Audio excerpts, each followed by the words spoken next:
Elections this week in Tanzania have sparked widespread protests.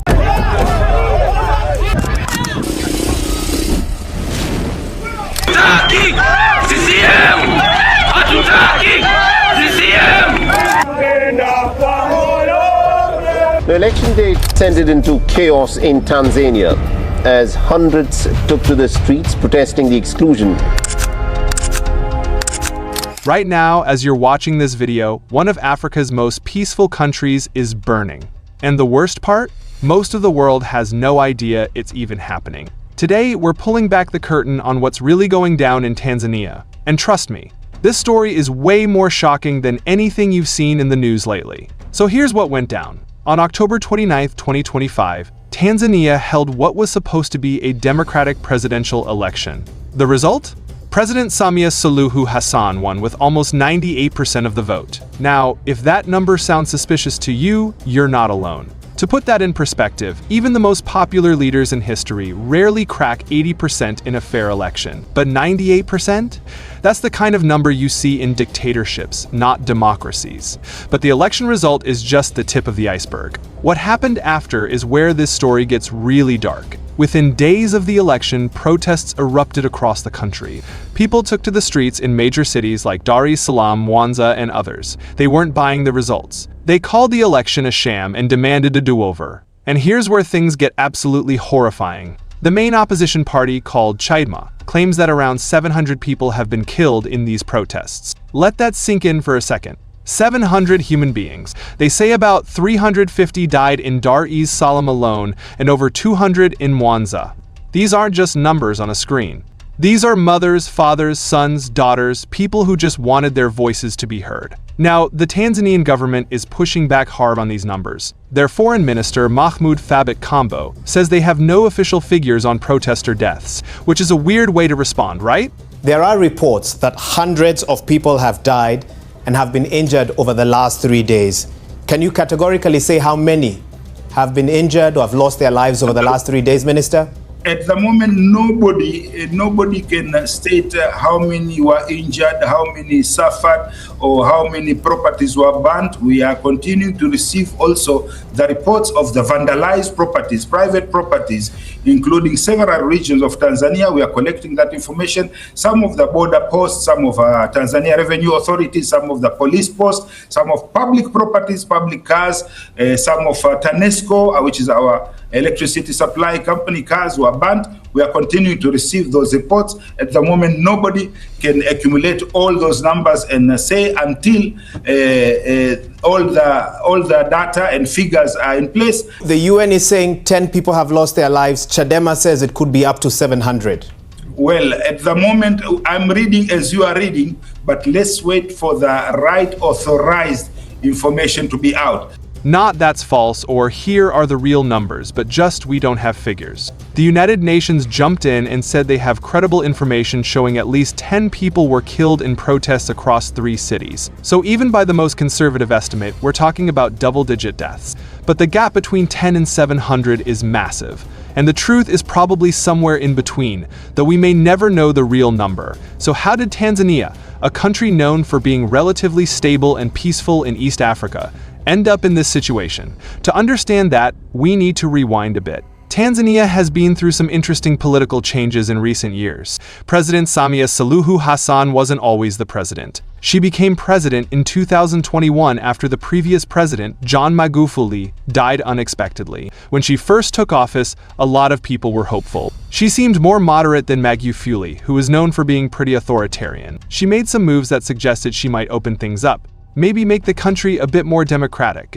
But as this recent election shows, something went very wrong along the way. Here's the thing that makes this election super sketchy. The 2 main opposition challengers weren't even allowed to run. They were barred from the race. Imagine if you showed up to play a basketball game and the referee said, "Actually, your 2 best players can't play." That's basically what happened here. When you remove the actual competition before the game even starts, can you really call it a fair contest? And it gets worse. The main opposition party, Chadema, was straight up disqualified back in April. The reason? They refused to sign something called an electoral code of conduct. Now that might sound reasonable on the surface until you dig into what was probably in that code and what it represented. Opposition parties don't just refuse to sign these things for fun. Usually, it's because the terms are designed to handicap them or silence them. Whenever elections are held, the call or the aim is to have them dubbed as free and fair. There are numerous allegations that the 2025 elections were neither free nor fair, and one of them is cited on the fact that major opposition candidates were excluded. How do you respond to that? No major candidate was excluded. The candidate who excluded themselves is by not signing the code of conduct for participating in the election, and this is as per the law. I, as a minister, also had to sign that code of conduct, Maadili. It's called Formula Maadili. If you don't sign that, you Then cannot there's become a Tundu minister. Lissu, the leader of Chadema. This guy is interesting because he's not some random troublemaker. He's a serious political figure who's been fighting for democracy in Tanzania for years. And what happened to him? He was arrested and charged with treason. Treason. That's one of the most serious charges you can face in any country. It's the kind of charge that's supposed to be reserved for people who are literally trying to overthrow the government through violence or help foreign enemies. But in many countries, it's become a weapon to silence political opposition. So when election day came around, Hassan was basically running unopposed. And surprise, surprise, she won with 98% of the vote.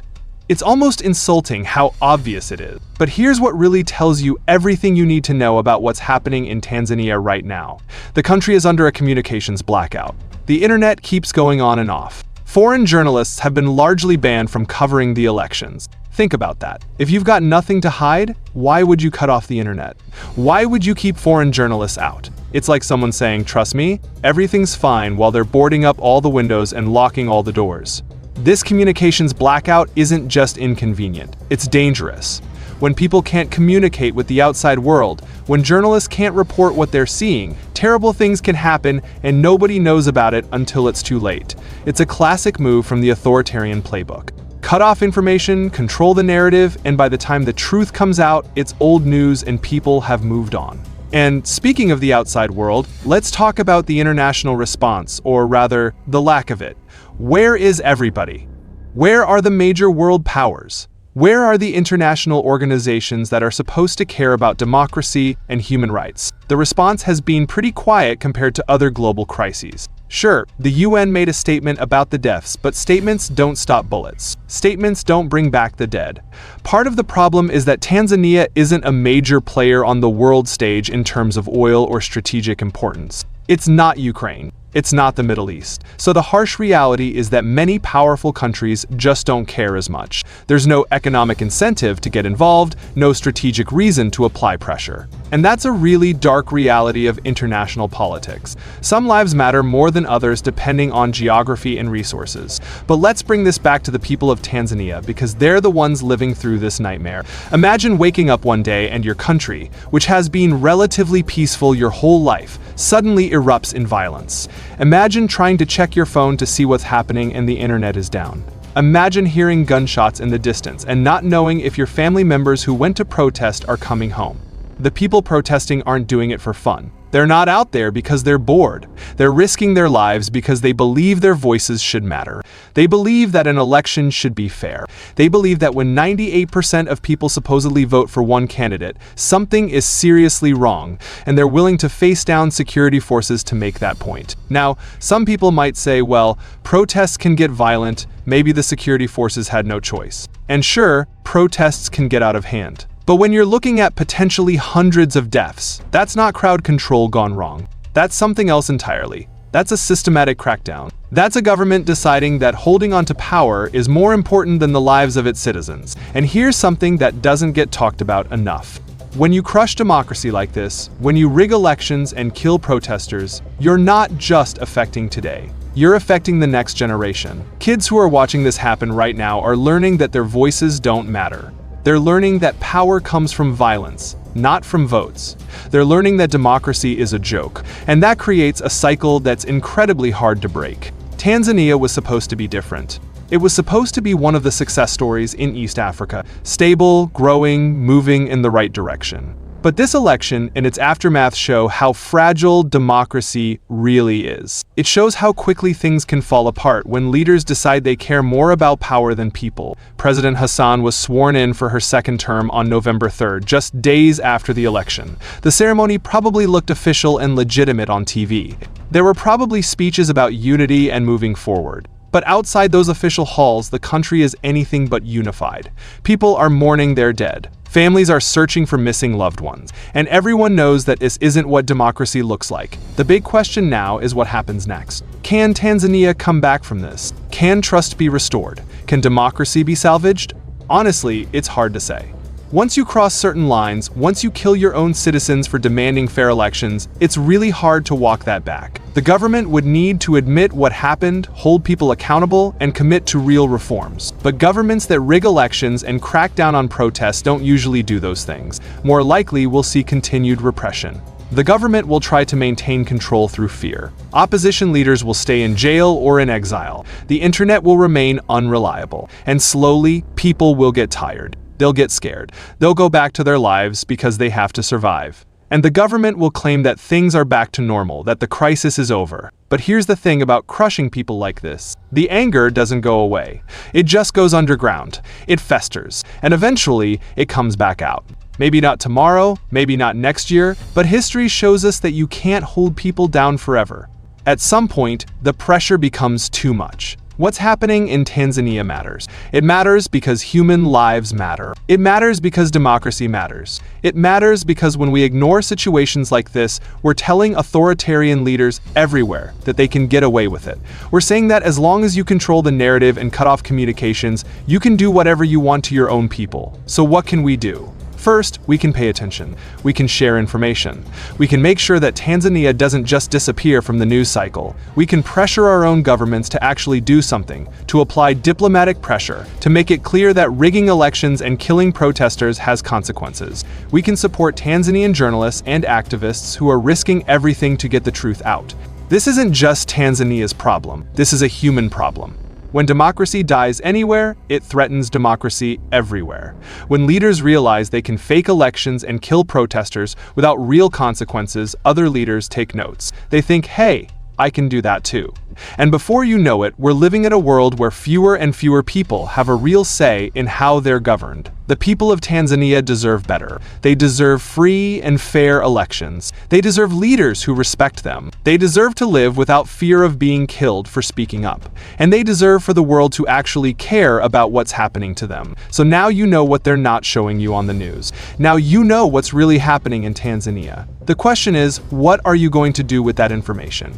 If you care about what's happening in Tanzania and want to stay updated on global issues that matter, hit that subscribe button.